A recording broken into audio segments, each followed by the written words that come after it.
Hey friends, thanks for clicking on this video, and I'm just going to give you a short tutorial, my tutorial on the cones, in particular my thoughts regarding the SlixShot cones versus factory cones. Now obviously I'm not going to concede and say that the factory cones are completely inferior. SlixShot cones, in my opinion, is ideal. Just a little bit of backstory. I first became aware of the SlixShot cones through the YouTube channel Duelist 1954. Mike Bellevue had been doing some shooting and talking about the SlixShot cones, and what caught my attention in particular was the fact that they had a release hole, you know, much like a pressure valve in a pressure cooker or anything else that has a pressure relief valve. And part of the problem with the Colt style guns is the blowback, the cap sucking. You know, we're all familiar with that if you've been shooting black powder guns for a while. Now, years and years ago, there was a new product that hit the market called Spitfire spark plugs. And being a mechanic at that time, I bought a cheaper spark plug, took my Dremel tool and split it down the middle, took a screwdriver, and I forked, you know, that part of the electrode, that part of the spark plug by myself. So what was going to be costing me $6 to $8 for a new and improved spark plug, I did it for under $2 in a Dremel tool, and it worked just as well, got a little bit more horsepower, and burned the fuel a little bit more efficiently. Well, having saw the video that Mike Bellevue did talking about the SlixShot nipples, I decided to take my 1860 Army, and you see that cylinder right in the middle, because it does have the SlixShot nipples in it. But I just kind of want to show what I did, and I had mentioned when I did this, I had actually drilled a hole, in my opinion, a little bit too big. Let me see if I can get around the camera and show that real quick. And as usual, I don't know how well the camera's going to pick any of this up, but there's the hole that I drilled in there with a drill bit. Did it work? Yes, it did. Once again, I know the lighting's not the best, and you probably can't see it. Now, this is the SlixShot. You can probably see that the hole is much smaller. But what I did not know when I was watching the video from Mike Bellevue is that the SlixShots are drilled all the way through. You get that in the camera. You can see that it's drilled all the way through. So when I drilled my hole in the factory cones, nipples, I did not go all the way through. Did they work? Yes, they did. Why did I get the SlixShot anyhow? Well, because I like the color contrast. In my opinion, I like looking at the color contrast between the blued cylinder and the stainless steel. And as most of us know, the SlixShot has a much larger opening at the top of the nipple as opposed to the factory. And there's the hole in the factory. But what appears to be the same is when you look at the bottom side of the cones, between the SlixShot and the factory, they appear to be about the same size. The real difference is the hole where the cap actually sets. Those are profoundly different. Now, as I mentioned in the previous video, I was going to take my Dremel tool because I have some smaller bits. As far as having a pointed bit, that bit no longer is useful. I will tell you, friends, if you want to do this, a good source for those little tiny drill bits that fit into the Dremel tool, with, you have to use a smaller collet. But if you live in an area where there's quite a few dentist offices, they use those little tiny bits for, drilling and working on your teeth. And once those get to the point to where they're not efficient for the dentist, they just generally throw them away. And when I lived in Arizona, I had a friend that actually worked in a dentist office, so I got quite a few of those over the years. And over the years, I've actually used a lot because I do some bone carving, wood carving and things like that. So I've actually wore them out to the point to where they're not useful. With that being said, I actually had 3 that were in decent enough shape so that I was actually able to drill a smaller hole in this cone right here. And once again, I don't know how well the camera's going to pick everything up, but as you can look and see, I actually went all the way through. Now I'll tell you, it is slightly larger than the SlixShot, but I'm anxious to try these out. And to stay with my much favored color contrast, I'm going to soak these in the Evapor Rust. And I'm going to get all the bluing off, and I'm just going to reinsert them and just let them stay bare metal.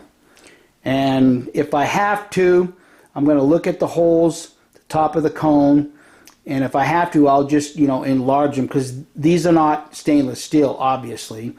But I believe these are going to work.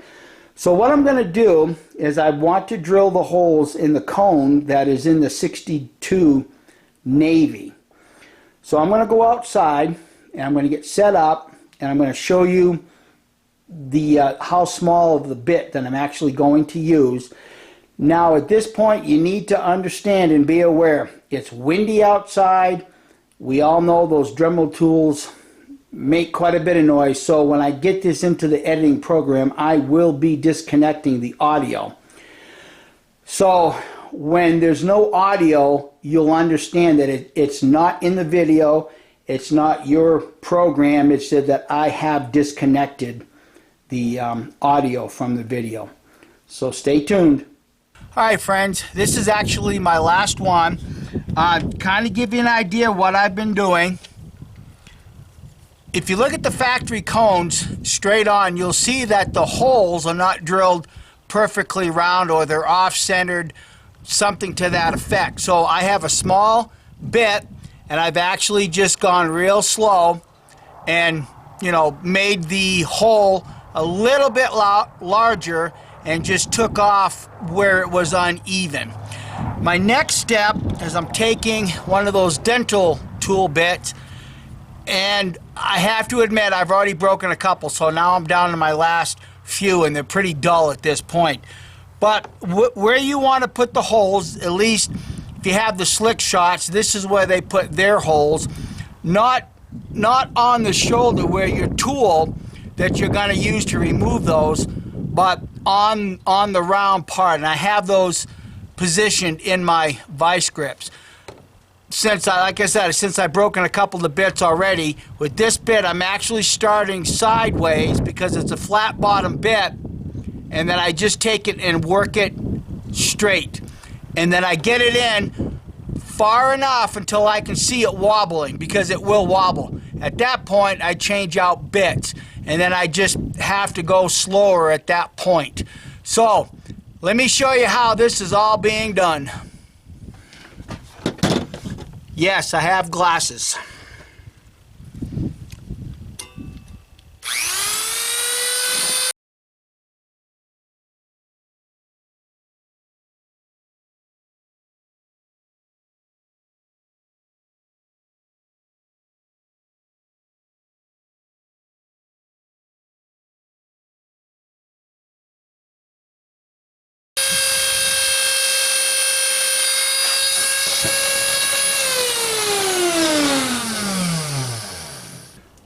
So that's how I start the hole.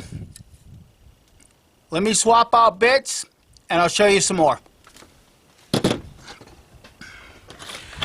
And while I do this, just in case it gets way too windy, at the very end of all of this, I am going to take and soak those cones in some evapor rust so that I can get rid of the bluing, because I like that color contrast. So that'll be the final step, is letting me soak. I'm going to let them soak for about an hour and see how they do. When I get everything done, I'll reinstall them onto the cylinder and we can have a look-see out of the wind at least. I do have a little drill bit from my wife's Dremel kit, but it doesn't do all that well. I have to keep sharpening it.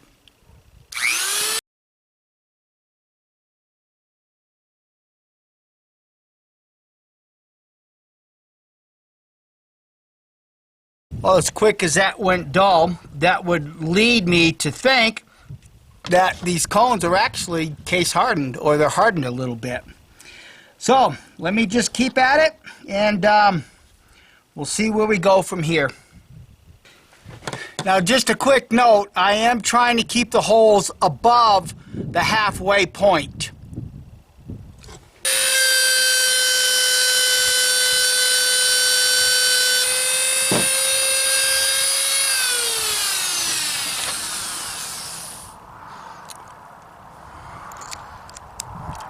These are tougher than one would think. I had the same experience when I did the cones on my my 51 Navy. Probably took me about an hour last night, kind of doing the same thing, with the exception I didn't break my better bit. But anyhow, I'm going to keep at it. Well, there's the end result. Hopefully you can see all the way through that hole. Might be a little bit bigger than the SlixShot, but I guarantee you that these are going to eliminate all that back pressure and split these caps really well. So friends, I'm going to go ahead and get these soaking in my trusty evapor rust, and like I said, I'll show you the end result. Now, as you can see, I'm ready to try the evapor rust on this gun barrel, and I think we can all appreciate that a lot of the bluing has already been worn off over time. But I'm hoping that this evapor rust will take the rest of it off. I actually soaked the cones in a glass jar for about 4 hours, and it did not take off the bluing as well as I had expected. Maybe I should have left it in there a little bit longer, but I will tell you that once I got the cones out of the evapor rust, it took little or nothing to rub off the bluing. So I'm going to try it here, and we'll see what the end results are going to be. At this point, it's been 1 hour, and I just kind of want to tilt the barrel up, because you'll be able to see a straight line on top of the barrel from it sitting in this solution.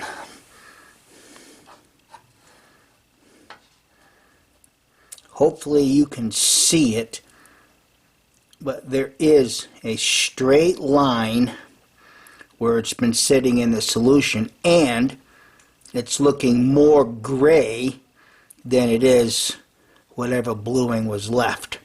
So obviously I need to let it set a little longer, but taking my fingers, I can see where some of it is rubbing off with just my fingers. In fact, if you look underneath, you can see the other straight line. So this stuff is working. I'm just kind of wondering if the modern bluing the chemical compound is just a little different than it was years ago. But it is coming off. So I'm going to give it another hour, and we'll see what it looks like at that point. Okay, friends, I gave it another 30 minutes and decided to hit it with a little bit of 4/0 steel wool. That's the end result.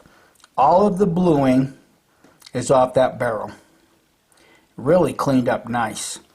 And this is kind of the same look that I had with the cones that I had been soaking, that I had drilled to make SlixShot out of. Let me flip the barrel over so you can see the other side. So, a little bit of 400 grit sandpaper, and this little beauty is ready to be re-blued. Alright, we'll see how that turns out. Okay, so to conclude this particular video up, as you can tell, I'm outside. It's 20 degrees, and it gives me a perfect opportunity to put my capote on. And as you can tell, I'm in front of my favorite pistol target. I'm actually re-recording this because last night I recorded it inside the house, and there was just too much reflection coming in through the window to get anything really clear. So I'm hoping that this will come out a little bit clearer. So I just kind of want to give you guys a quick overview to where I'm at. With my 51 Navy pocket pistol, I've gone through it, given it a very good bath. I have to admit the insides were pretty dirty, but fortunately nothing was rusted, nothing was corroded or pitted. Obviously it had enough oil on the inside. I will tell you that the hammer spring is very strong with this particular pistol. And if the camera can pick it up, let me see if I can get one right here and pick up my pointer. The camera can pick it up and focus. You can see my homemade SlixShot. I've done all 5 of them, gone all the way through. Of course, when they set back into the hole that they're supposed to be sitting in, they're not perfectly in or out. I really don't think that matters. But you can see, hopefully, that making your homemade SlixShot is pretty simple to do. I will note, and just to reiterate, these cones, these factory cones, are case hardened. And I think that's why I had a little bit of problem with the smaller drill bit. Not the carbide cutting bits, but the actual drill bit. So I'm anxious to see how these are going to work on this particular gun. In particular, because we do know that because of the mainspring, there's quite a bit of blowback. So I'm anxious to try this out and see how it does. So let me move on to the next item. The next item obviously is the 51 Navy with the octagonal barrel. This was the one that was plum brown, very poorly done. I've stripped off all the plum brown with that Evapor Rust, and it came out dull gray, and that's because the metal was never polished before putting the plum brown on it. But I've got it all cleaned up, all completely deburred and polished. And so far, that's where I'm at with this. I know I mentioned I was in no hurry to get to this, but because the weather turned pretty nasty here in New Mexico, a little bit of snow, extreme cold, the stuff that I had planned on doing out in my shop didn't get done. So I decided to work on this inside the house.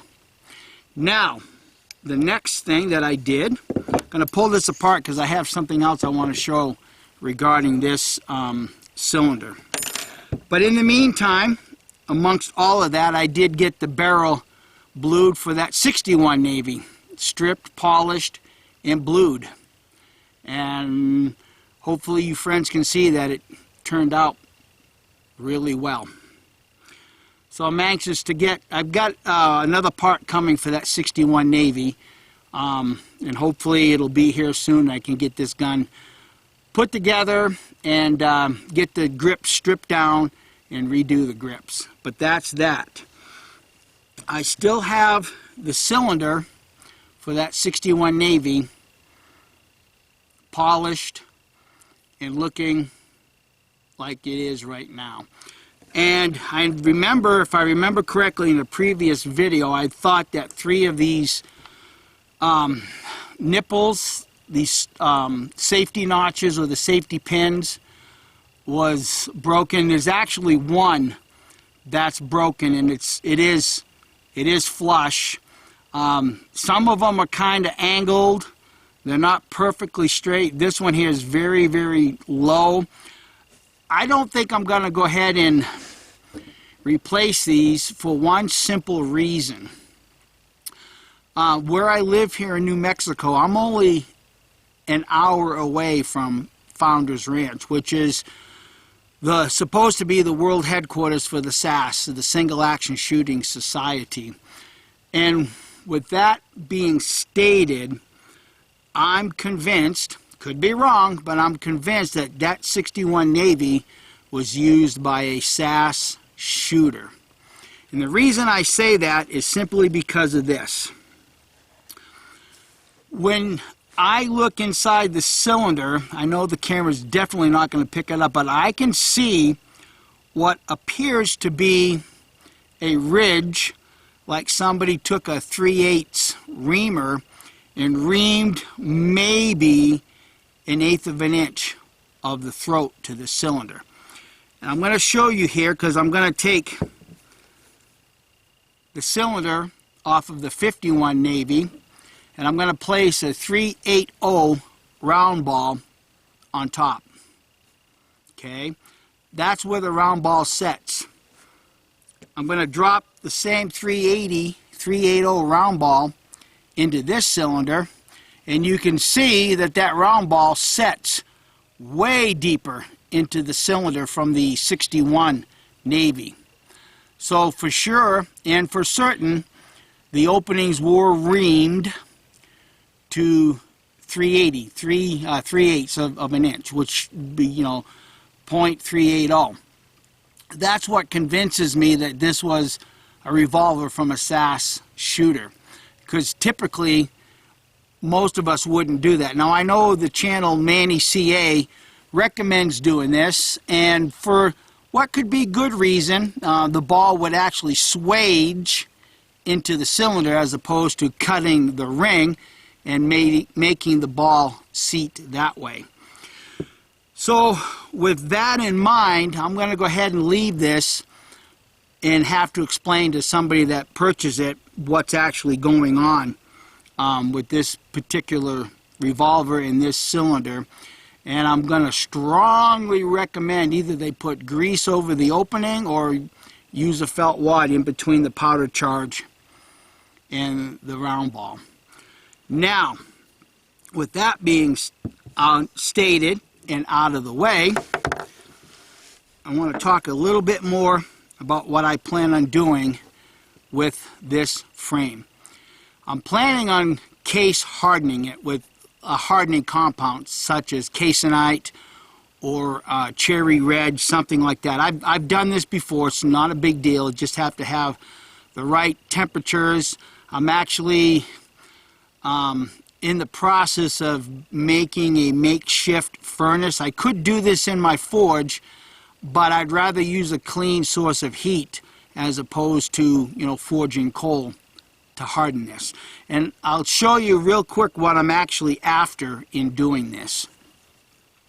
If you look at the case hardening, the color, you can see the blues. I know this has got a little bit of wear in this particular frame, but this gray right here, this is from the case hardening compound.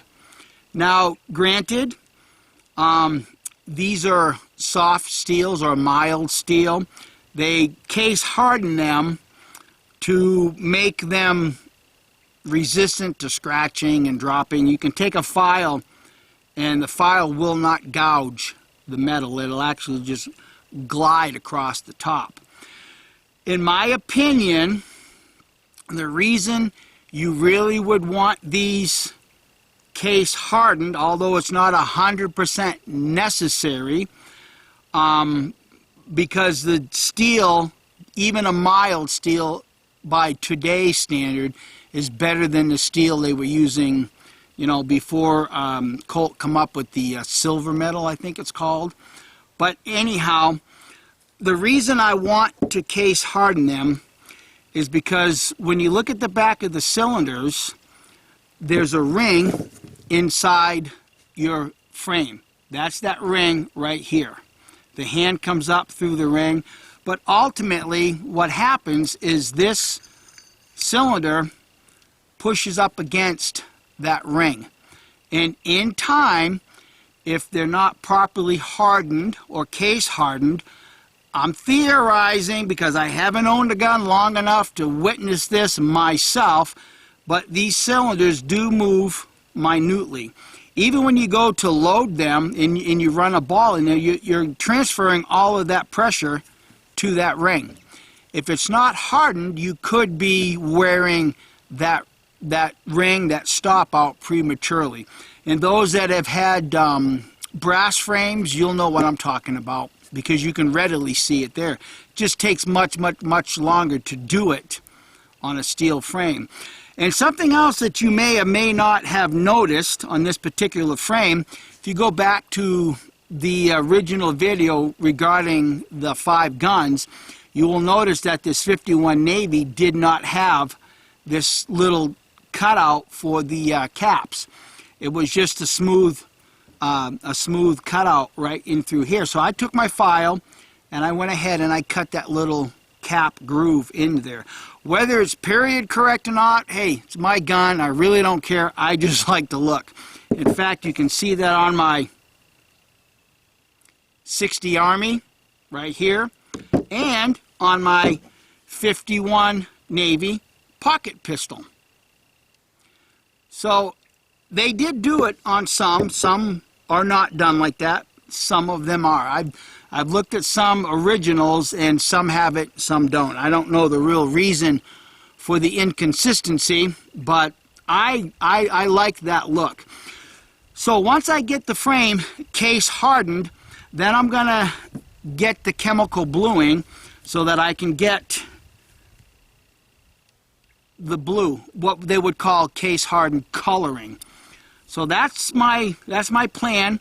I've got to look to get some case hardening compound. I don't have enough caseonite left to do this frame. I probably have enough to do one application, but more than likely I'm probably going to do it 3 times just to get the case hardening compound to penetrate just a little deeper into the frame, and in particular have a much stronger barrier, case hardening barrier on this, you know, the circular stop back here.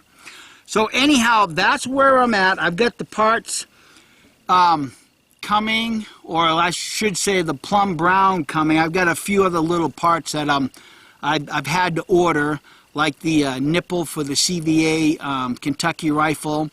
I've once again got the plum brown coming, and I've got a few other little odds and ends coming also. Well, in particular, as you look at my 1860 Army, there's some movement in the loading lever, and that's because the spring in the loading latch has lost some of its tension. So I have a new one of those coming, and I'm hoping that that will cure the problem, which I'm pretty sure it will. So anyhow, friends, thanks for watching this particular update. I hope that you can glean something useful from it, because after all, we're really only here to help one another learn and to increase in our knowledge. So thanks for watching, and you friends have a very much blessed day. I know I am. Bye.